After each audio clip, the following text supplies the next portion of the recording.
Hello everyone, Matthew here. In today's video, we are going to talk about the tax strategy and options on what you can do for your 401k plan after you leave your company. Let's go to conclusion first. There are 4 options that you can do. Number 1, leave where it is, and that is leave in your original 401k plan. Number 2, you can roll over to the new employer's plan. Number 3, you can roll over to your traditional IRA. In these 3, the overall strategy is to think, what is the best portfolio that you want to get? If you want to leave at where it is, and remember, you can always rebalance your account. And with number 2, if you want to move to the new employer plan, because it's easier to manage, and you definitely want to review the return and expense for those options. And number 3, to the traditional IRA, and which you have all of the options for the entire stock market, and you want to compare with the above and decide what is the portfolio that you want to get. And the 4th option is to cash out the 401k. This is only recommended if you must. We are going to talk about 2 cases. Number 1, you are going to leave the US, and the actions is you could start to do this as the 2nd year and having a small amount withdraw at each year. And another case is you have a family support that you really need and it is not eligible for 401k loan. And in this case, you must withdraw. And in this case, think about what is the low tax bucket year that you are in and withdraw in that year. Alright, let's go into the details. So as a context, I recently left my old company and I used the opportunity to research some of my 401k. And I'm very happy to share some of the experience and some of the insights that I have with all of you here. Let's review some assumptions for today's video. First is you have some basic knowledge about 401k, that is the deferred tax and gross tax-free too. And then the second here is I assume your company and your new employer or employer have and you have enrolled in the 401k. The last thing is each company's 401k is a little bit different from each other. They have different providers, they have different policies. So what you see today that I am seeing is in general. And I will use my company's 401k portal and to show. So if you see something that is different, and you can definitely check with your company's benefit team and they can give you a better answer. Let's first talk about the cash out options. Usually that's not recommended by a lot of professionals because before the age of 59 and a half, if you cash out, you will face 10% of the penalty, and we don't like penalties. But I see there are 2 cases that people they have to cash out. Number 1 is people who decided to leave the US and they don't want to hold a US property anymore. That means they want to cash out and take the money to their own home country. The number 2 here is, especially in 2025, there are lots of layoff events happen and people may have family to support. And if it is not qualified for a 401k loan and they have to cash out no matter what. In this case, the only thing that you need to remember is the cash out amount is your taxable amount. The reason is 401k is a deferred tax account. If you withdraw $100, that means your US source income for that year is $100. And what is worse, if your age is below 59 and a half, you will be facing 10% of the penalty, which is $10 out of your $100 withdrawal. And that $10 will not decrease your taxable income. You will still be taxed at $100 than the $90. With this in mind, let's check out our first case is if I decide to leave the US and I do not want to take any of the US property, I want to take all of the money out to my home country. How do we plan? Let's take as the middle chart. That is the tax rate for a single taxpayer. Let's use that as an example. If I immediately cash out my 401k after I leave my job, and you can see here is my tax bucket will very high. Why? Because this year I have my income, and then I cash out 401k, which is another income. When they're adding together, my tax rate will be very high. So with that keep in mind, and if I decide to leave the country, that is my 2nd year, I will have $0 US source income. That is the time that you should start to cash out. Of course, You can choose to cash out everything in 1 year, which is simple and easy, but your tax bucket may be high depending on how much 401k that you have in total. Or you can say, hey, I'm going to be below 24% of the tax rate. So each year I can cash out 191k. And gradually, second year, third year, you cash out everything. That could be another plan that you can do. So what tax rate will you want to be end up in, and will be decide how you want to cash out your money after you leave this country.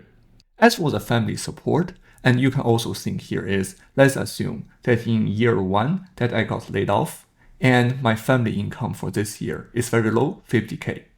And then the second year, I found a new job, and my annualized income is 200k. So in this case, you definitely want to cash out your 401k in year 1 because your year 1 has a lower tax bucket. So with that in mind, tax bucket and tax rate is the number one thing that you should consider when you withdraw 401k. Alright, let's take out the demo. Let's start with the demo and to see how that can be operated. I'm using Fidelity as one of my old employers. And let's see how I can do this. And usually there is one says withdraw and loans. I click on that. And once I click in, and I can click explore your options. When that is done, and they will ask you, hey, how do you like to withdraw the money? And you can do a full payout or a partial withdrawal. And in this case, I'm going to select as a partial withdrawal as an example. Here, I'm going to type in $100. And I hit next. And in this screen, this is important because it will tell you how much of the tax they will be withheld. This is mandatory. And you can see if I hit the change, it says the minimum is 20% here. That is being said, if I want to really receive $100, I must withdraw $128 and the remaining 25 will be withheld. And you have to file your taxes to get that back. But in that case, when you're filing taxes, they know you will subject to penalty and they will tax you accordingly. They also will be warning on the notes and you can read a little more there. Alright, so withdraw money is relatively simple. You just need to click the submit and they will withhold the money and you get the remaining amount. Alright, let's move on. Alright, let's review the 3 rollover options. This chart indicated the 3 options and how we can do that. Number 1 is after I leave my old company, I can choose to keep this in my old company, and that is in this box. Or I can choose number 2, and I join the new company, they also have 401k, then I'm going to roll over my money into the new company's 401k plan. Or instead, option 3, I can roll that into the traditional IRA because I can access more stock options that is available. That indicated in this box here. So, how can we make the decision? The answer is a core question that you should ask yourself. What portfolio do you want to keep here? And then we can use this to think about this question. So the first, you can think about the old company. The old company will offer some of the investment options, such as their target date fund offered from company A, or their other XYZ fund, or even company A's stock. And you can only to choose if your money is in this box. The same with the new company, and I can choose their company's target fund, or their ABC or some other fund, and some other options that is in there. But if my money is in this box, I can only choose those investment options. Or I go into the traditional IRA and people know if my money is in there and I have all of the stock market that I can choose. I can buy the big tech stock, or I can buy some Euro stock or meme stock, and anything that I would like to buy. I have more choices, and if my money is in this box. Because of this, that will make our decision easier. The answer to this question here is, for all of those funds and stock choices, which one do you like to have? If you know the answer to this question, you can make the decision easily. We have an underlying assumption is everyone wants to get the most money out of their 401k. So in that case, you definitely want to check for all of those funds and the stock options, which is the one that provides the highest return or the lowest fee. Or if you want to buy the individual stock, which companies are you more familiar with? With that thought process, what we should do here is to investigate and to click and to be checking each of the funds that's provided by each company and see, hey, do I like to keep it there is good enough, or the new company is better that I want to roll over there? If you leave your old company, you can no longer contribute and to add fund. The money can be only flow out. But remember this is, if you decide to keep, you can always rebalance. For example, I can decide to sell all my company A stock and to buy this XYZ fund. That is totally acceptable. Alright, let's take a look at some examples. I'm taking my old company's 401k as an example, and I want to check and rebalance. I can go into investment. Here it says, hey, the ways to manage your money. I like to manage by myself, and I'm going to click build your own portfolio. Alright, here it is to tell you the future investment and current investment. Because I already left the company, there will be no future contributions and investment coming in. I'm also going to check the current, and I'm going to be exchange some of the investment here. And let's click in.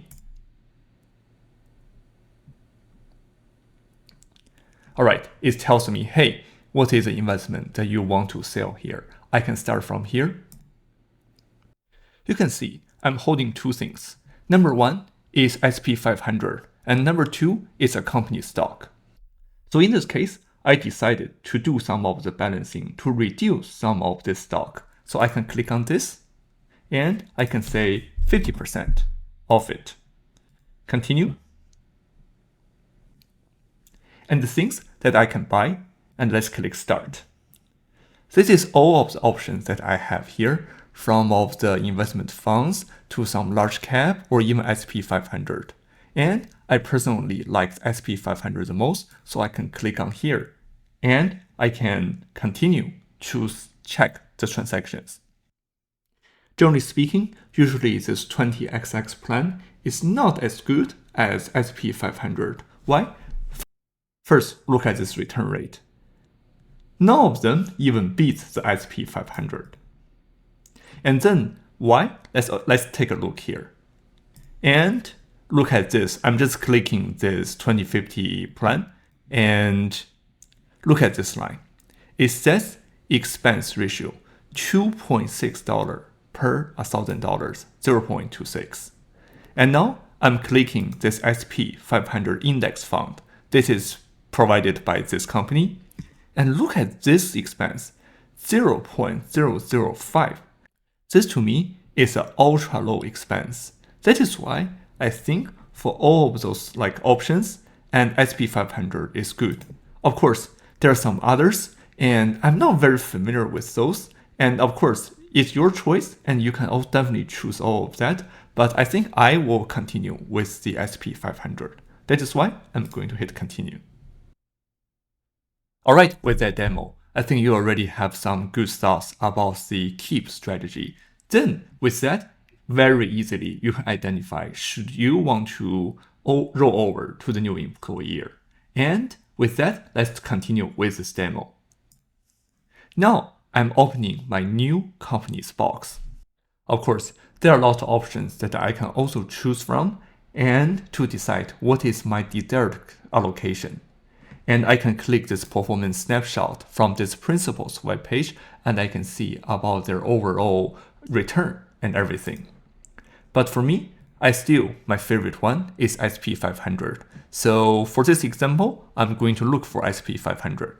Alright, it is here. Says Vanguard 500 Index Fund. I'm going to click in for a little bit more here. Alright, then in this case, and I will be able to see all of those. Then my choice is, hey, if I want to do 401k purely in SP 500, which should I do?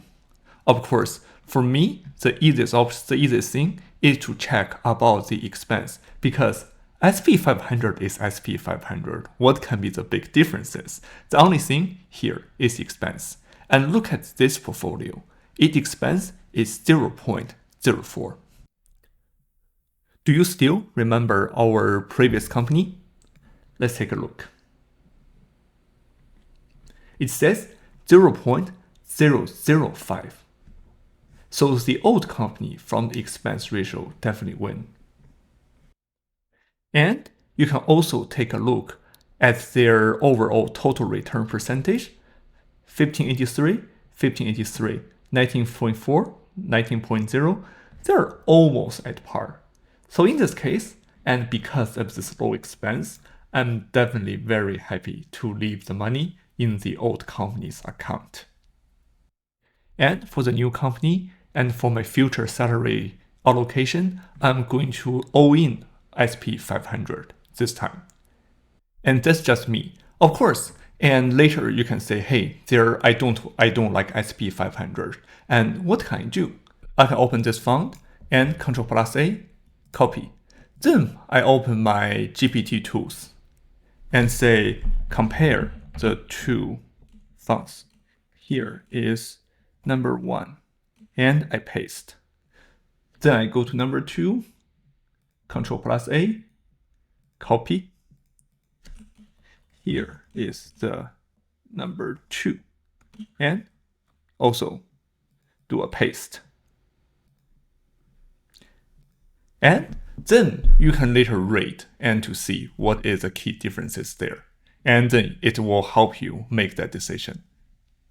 But I think at this moment, you already know what to do to decide between 1 and 2.